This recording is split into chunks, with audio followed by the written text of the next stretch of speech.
Romancista ou cronista? Escritor advogado ou advogado escritor? Seus assuntos preferidos são cultura, direito e política. É um dos escritores mais produtivos em atividade em Mato Grosso. No Palavra Literária de hoje vamos receber Eduardo Maon.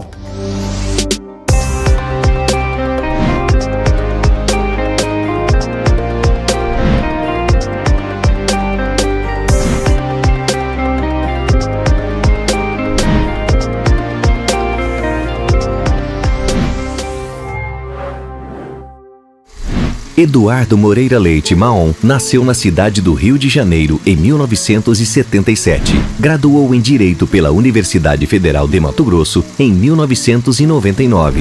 É advogado e professor universitário de Direito Processual, articulista político e cultural, sócio do Instituto Brasileiro de Ciências Criminais e membro da Academia Mato Grossense de Letras. De 2013 para cá, já publicou 12 livros, sendo o último seu primeiro romance histórico intitulado A Gente Era Obrigada a Ser Feliz. Recebendo nos estúdios aqui do Palavra Literária, Eduardo Maon.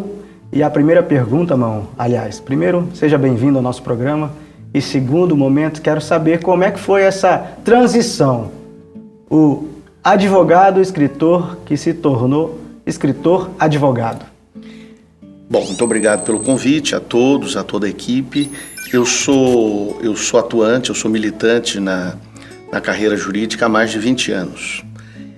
E quem é tanto tempo, tão longevo na carreira, entende que a matéria-prima do direito basicamente é o poder.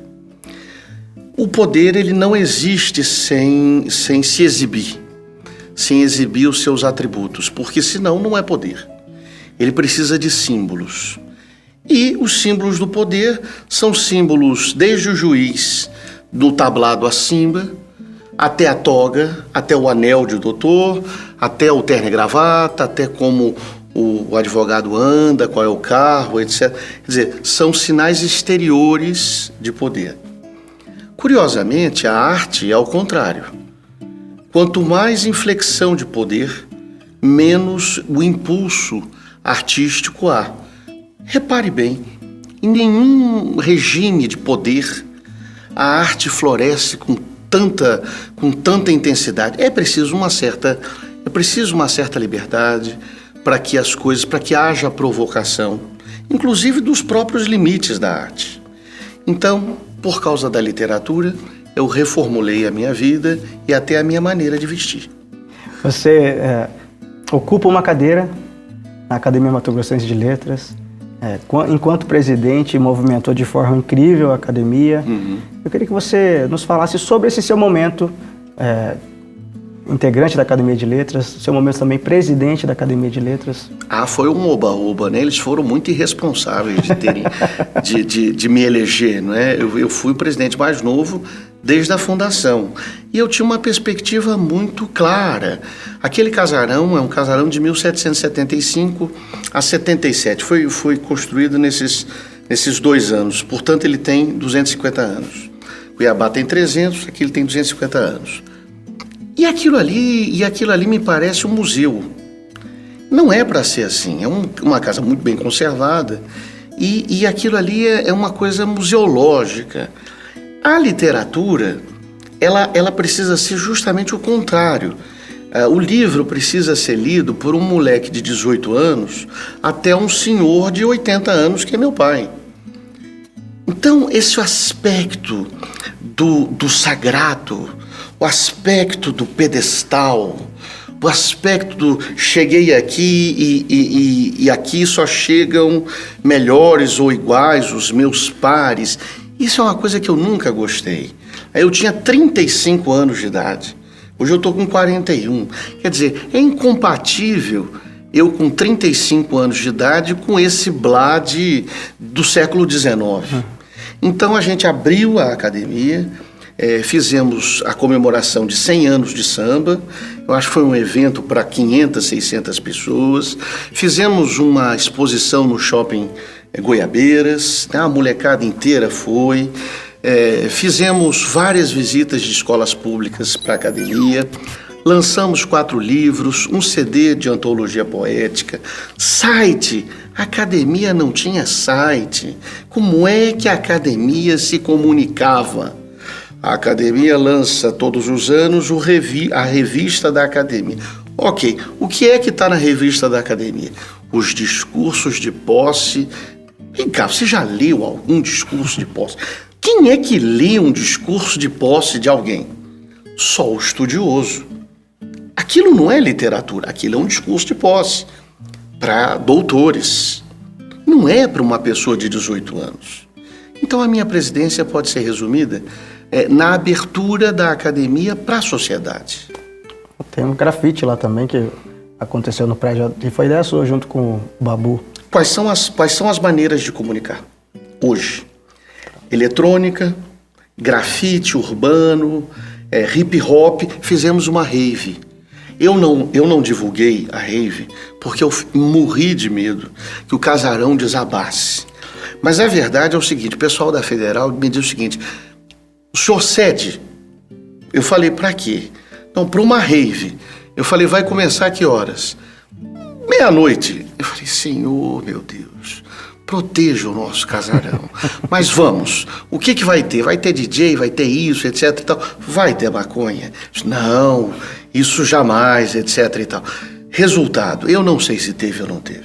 Mas o fato é que eu mandei 2 seguranças da minha confiança para conter a molecada. 7h, a rave ainda estava se passando e eu quase não dormi de preocupação. Mas ali tem que ter tudo.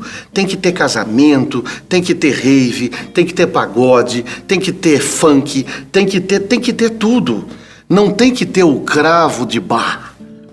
Aquilo ali tem que ser tudo. Hoje acabou esse nicho de erudição. Isso é uma coisa do século XIX. As pessoas precisam tirar isso da cabeça.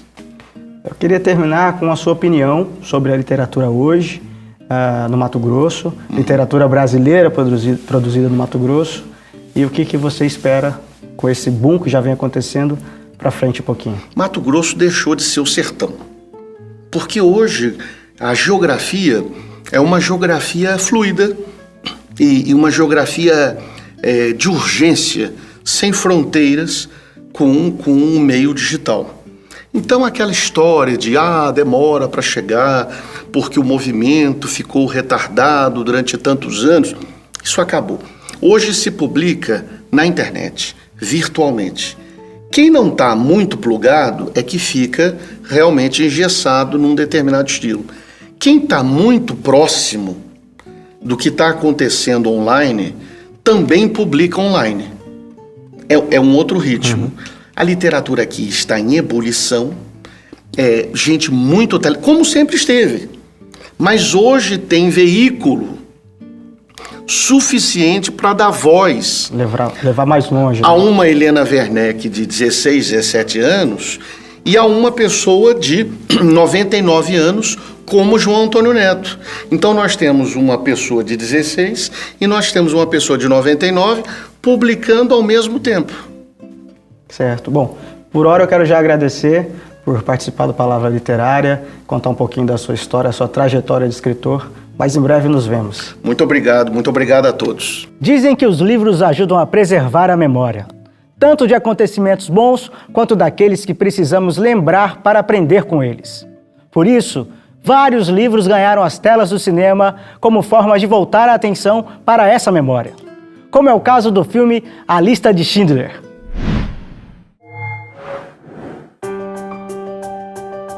A Lista de Schindler tem a narrativa contada de forma emocionante, como um alemão salvou vários judeus em meio ao episódio mais marcante e assustador da história, o Holocausto. Oskar Schindler, um industrial alemão, abrigou judeus em sua fábrica para mandá-los em segurança para a Tchecoslováquia. O autor do livro, Thomas Keneally, passou 2 anos entrevistando judeus que sobreviveram graças a Schindler para conseguir detalhes suficientes para contar essa história. Em 1993, Steven Spielberg transformou o livro de Thomas em um dos filmes mais emblemáticos do cinema mundial. E no próximo bloco vamos conhecer um pouco mais da mente produtiva de Eduardo Maon. Não saia daí!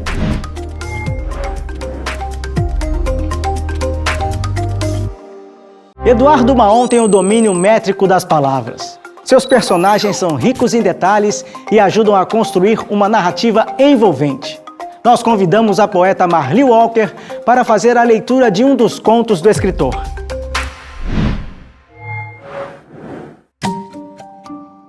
Ao final de uma tarde agitada como qualquer outra, Lailinha ouviu um comentário maldoso de Bárbara, a manicure que lhe mutilava bifes da cutícula. Quem nunca foi corno é porque ainda não descobriu a verdade. Babando de ódio, deixou a mulher de cócoras falando sozinha. Foi ao centro do salão, jogou ao chão um vaso de vidro cheio de bobs e, já intimidada pela taluda presença da proprietária, com a força desconhecida e a rapidez impensada que só a cólera proporciona, arrancou a roupa de Benê, desnudando o homem que levava no sutiã próteses de silicone e, nas partes baixas, uma fita crepe a esconder a enorme estrovenga de ébano. Hipócritas! Vocês sempre souberam! Gritava até ser posta na rua. Por força do segredo sabido de todos e vazado por ninguém, Benê não só continuou prosperando, como abriu filial no litoral, onde passava as férias com o namorado. E nós fomos até o habitat do escritor Eduardo Maon para sabermos mais das suas inspirações e de seu processo criativo. Estamos aqui agora no lugar que inspira as escritas de Eduardo Maon. O lugar, né? Como é que funciona isso? Na cama? Em que horário? Como funciona? Olha, eu vou ter um problemaço com a minha mulher. Eu avisei que vocês viriam pra filmar, só que eu não avisei que iria ser na cama, né? Porque eu escrevo aqui, onde eu estou, enquanto ela dorme aqui à esquerda. Os meninos dormem, depois ela dorme uma hora depois. De duas uma, quando eu estou escrevendo, eu uso esse tempo, até as 2 da manhã. E quando eu não estou escrevendo, eu vejo o filme por assinatura. Eu queria saber quais foram as suas referências. Quem que você leu e que de repente quis fazer diferente, ou quis chegar próximo, ou te influenciou? Quais foram as suas referências até chegar esse momento escritor? Eu era muito pequeno e meu pai me dava livros pequenos, fáceis para ler. E eu peguei gosto e por iniciativa própria depois eu entrei na literatura universal. E aí li, fiz o meu feijão com arroz, bife e batata frita, li muita coisa. E aí o grande desafio da literatura, que a literatura é diferente das artes plásticas, do cinema, que você precisa ter um suporte técnico para fazer. É diferente. A literatura é você brigando, você interagindo, você guerreando com você mesmo e com os seus preferidos para superá-los. É só você. É só você. Não depende da equipe, do João, do José, da iluminação. É você brigando. É o velho e o mar. É o escritor contra a baleia. Eu vou ganhar, ainda que eu me sacrifique, mas eu vou vencer. Essa história do velho mar não é apenas a história do tempo, né? O tempo vencendo o velho, mas é a história da própria literatura, do próprio exercício literário, da pessoa vencer uma montanha. Imagine você vencer um James Joyce.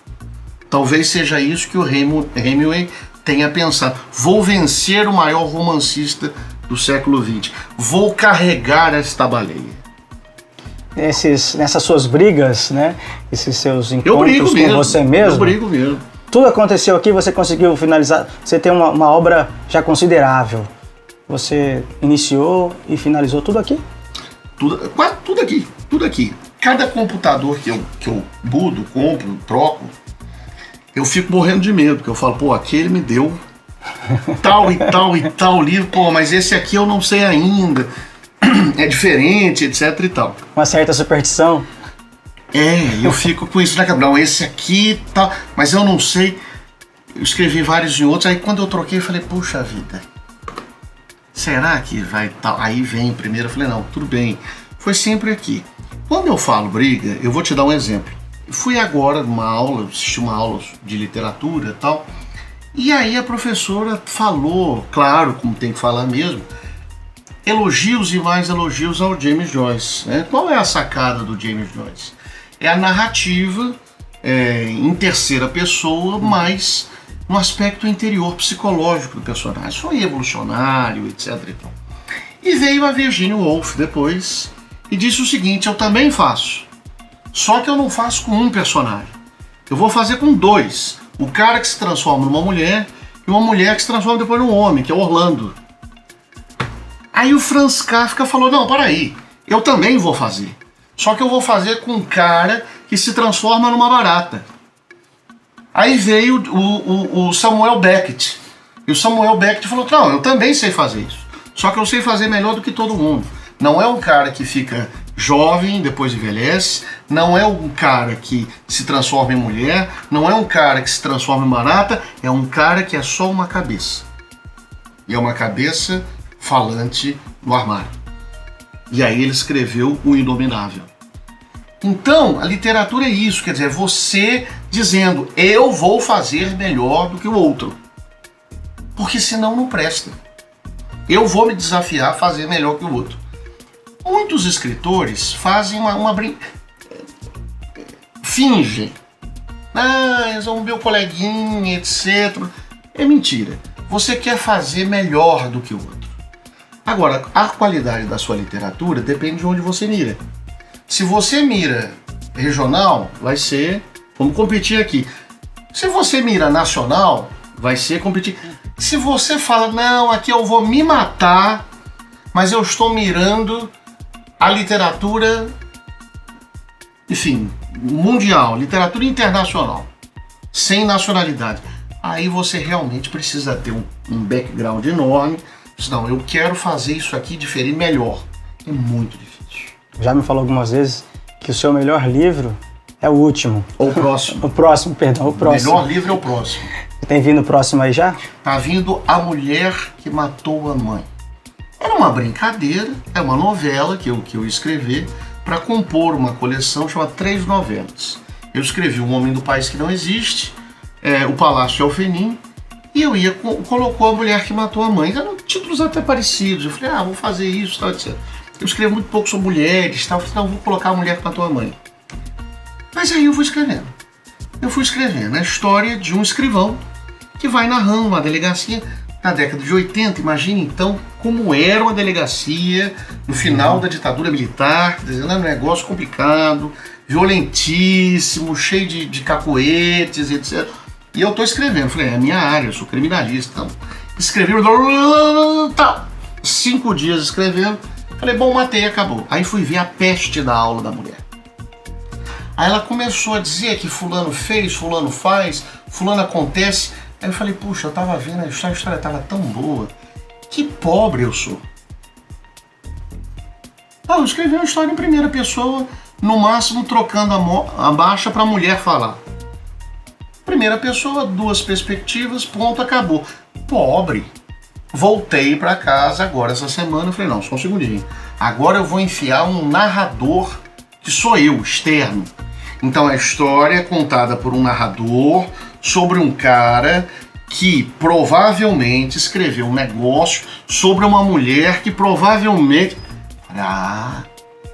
agora eu consegui fazer as várias camadas de diálogo.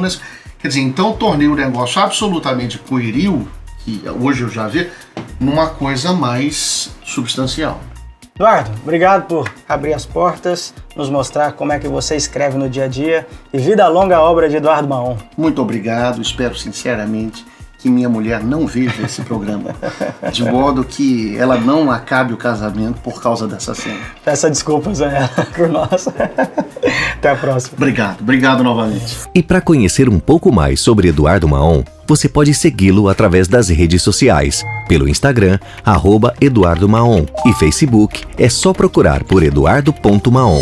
E no próximo bloco tem Rolê Literário, no lançamento do livro do escritor Otávio Canavarros, e também um bate-papo com Lourenço Falcão, fundador do site Tiranos Melancólicos. Quem fica na memória de alguém não morre jamais. E no nosso álbum de memórias de hoje, o advogado e escritor José de Mesquita.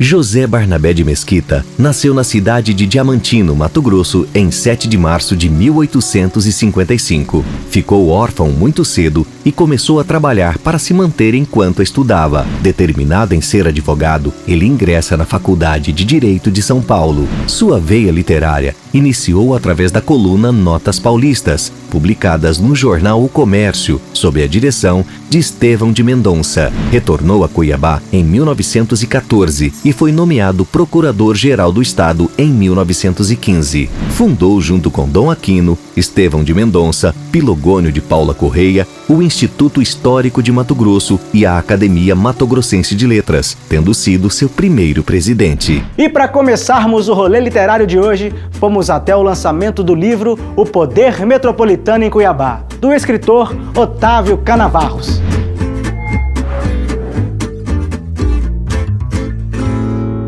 Hoje aqui no Sesc Arsenal, com Otávio Canavarros, lançamento do livro O Poder Metropolitano de Cuiabá. Queria que o senhor, para começar o bate-papo, o senhor falasse um pouco dessa obra em especial. Originariamente essa obra foi tese de doutorado que eu realizei na USP, já há 20 anos. E hoje estamos relançando como livro, pela editora Entre Linhas, uma edição primorosa que muito nos agradou. Esse livro está esgotado há 10 anos aproximadamente, e o público, principalmente acadêmico, nos solicitava uma nova edição, coisa que agora, nesta oportunidade dos eventos comemorativos do tricentenário de Cuiabá, achamos oportuno fazê-lo.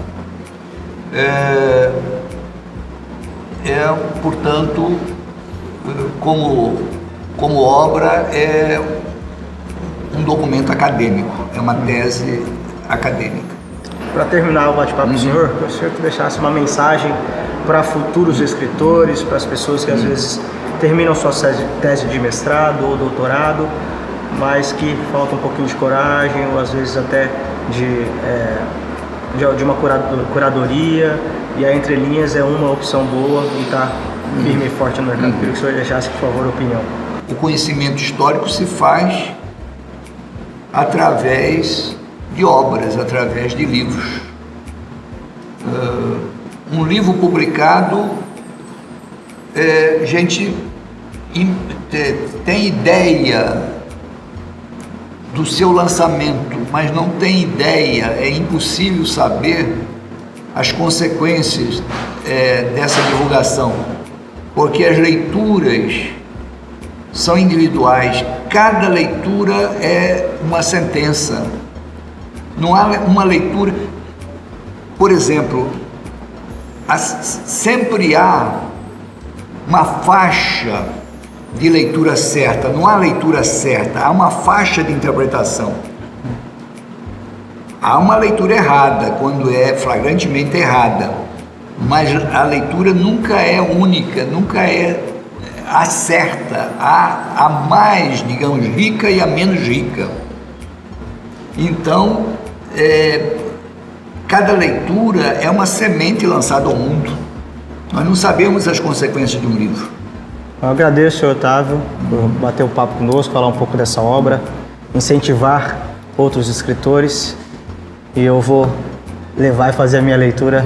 Com certeza você terá uma leitura diferente da minha. Isso aí, muito obrigado. Nesses últimos anos, uma lufada de produções literárias ganhou espaço no mundo cibernético, com sites de escritores que divulgam crônicas, poesia e muito mais. E nós fomos conhecer melhor o Tiranos Melancólicos, site do jornalista e escritor Lourenço Falcão. Aqui em um dos nossos rolês literários de hoje, com Lourenço Falcão, para falarmos sobre o site Tiranos Melancólicos. Lourenço, eu sei que você é um amante da cultura, da arte dos mais raros dentro do nosso estado. E o site é voltado para isso exclusivamente, né? Como é que é para você vivenciar, tanto no teu trabalho, jornalista cultural, que sempre foi, a grande maioria do seu tempo, e agora não, já 9 anos, sendo responsável por um site e alimentar as pessoas com informações sobre essas linguagens aí, cultura, arte, como é que é isso? A proposta de transformar ele de blog para site foi de usar o Tiranos como um atrativo para as artes. Você colocar notícias de música, de cinema, de literatura e tal, e também a cada edição nova sempre entrar um texto em prosa e um em verso novo, né? Nessa história eu já tenho 1.300 poetas do mundo inteiro sem nunca repetir um poeta ou verso, né? Eu achava que iria esgotar essa possibilidade um dia, não acaba nunca, né? Na prosa eu acabo repetindo, né? Aí isso o que acontece? Eu leio muito poesia e leio muita prosa e com muita diversidade. E ofereço para o público leitor isso também, sabe? Além de cultura, também eu coloco questões relacionadas com direitos humanos, com meio ambiente, com cidadania, com saúde, com educação. E são assuntos prementes, são assuntos urgentes, né? Eu não tenho paciência para política, sabe? Economia, eu sou o famoso zero à esquerda. Não me interessa nem um pouquinho. E esporte eu gosto... Eu procurei não colocar esporte nesse contexto. De vez em quando eu coloco, mas procuro não colocar muito. Eu não sou fechado, um acadêmico trancado e tal. Eu ouço muito as vozes das ruas, dos artistas, dos poetas, né? Não fico trancado entre 4 paredes. Então eu tenho a capacidade de colocar poemas e prosas que agradem um grande número de pessoas. Então eu trabalho com essa formação de público para a literatura. Porque eu também sou escritor. Eu preciso ampliar. Fomentar, né? Fomentar, é isso. Lorenzo, quero te agradecer por abrir sua casa, abrir sua mente. Vamos falar um pouco mais sobre essa ideia incrível que eu desejo vida longa, que é o site Tiranos Melancólicos. Posso fazer o meu comercial? Fique à vontade. Então vamos lá, vamos começar soletrando. Tiranos Melancólicos, TYRANUSMELANCHOLICUS. Tiranos Melancólicos, disse melancólicos. Faça bom proveito desse site passarinho, desse bípede emplumado eletrônico cheio de informações relacionadas especialmente com as artes brasileiras produzidas em Mato Grosso. Vai lá! Você sabia que Gonçalves Dias foi a única vítima do naufrágio da embarcação que o trazia de volta para o Brasil?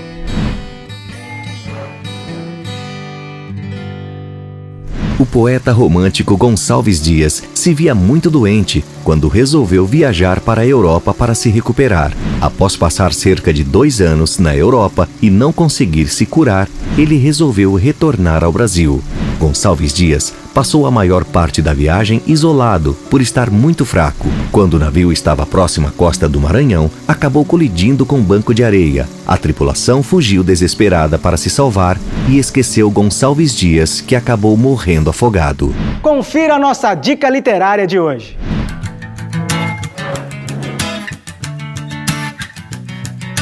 Eu trouxe o livro Histórias de Cronópios e de Famas, do escritor argentino Júlio Cortázar, que assim é um livro que sempre me encantou, assim, desde a universidade. É um livro que me marca muito por trazer histórias fantásticas, assim, e eu acho que isso também tem uma pegada bastante cinematográfica. O Palavra Literária de hoje termina aqui, mas nos vemos em breve com mais um escritor da literatura mato-grossense. Além de dicas, informações e lugares descolados para vocês que apreciam o mundo das letras.